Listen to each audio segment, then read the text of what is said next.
Big boss मराठीचा 5वा season सध्या निकी तांबोळीमुळे प्रचंड चर्चेत आहे. घरात पहिल्या दिवसापासून निकीचे प्रत्येकाशी वाद झालेत.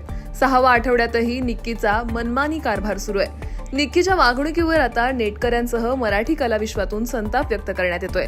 यावर आता मराठी अभिनेता पुष्कर जोगने प्रतिक्रिया दिली आहे. बिग बॉस मराठीच्या 6व्या आठवड्यात वर्षा उसगावकर कॅप्टन आहेत.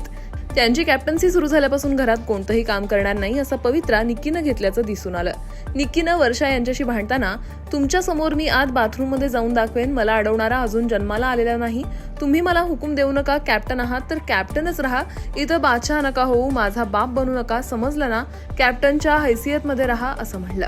निक्कीनं पुन्हा एकदा वर्षा यांचा अपमान केल्यानं प्रेक्षक संतापलेत.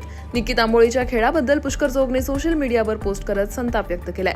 पुष्करनं पोस्टमध्ये लिहिलंय, मला एकदा घरी पाठवा. वर्षा उसगावकर मॅमचा एवढा अपमान मी सहन करू शकत नाही. अरे मर्दांनो उठा, त्या फिक्कीचा माज उतरवा. #कहर ही पोस्ट पुष्करनं कलर्स मराठी व बिग बॉस मराठीला देखील टॅग केलंय. दरम्यान या आठवड्यात निक्की, अभिजित सावंत, सूरज चव्हाण, घनश्याम दरोडे, आर्या जाधव, धनंजय पवार, अरबाज पटेल हे सदस्य नॉमिनेट झालेत. आतापर्यंत बिग बॉस मराठीच्या घरातून पुरुषोत्तम पाटील, योगिता चव्हाण आणि निखिल दामले हे सदस्य बाहेर पडलेत. आता या आठवड्यात कोणत्या सदस्याचा प्रवास इथेच संपेल याकडे प्रेक्षकांचं लक्ष वेधलं आहे.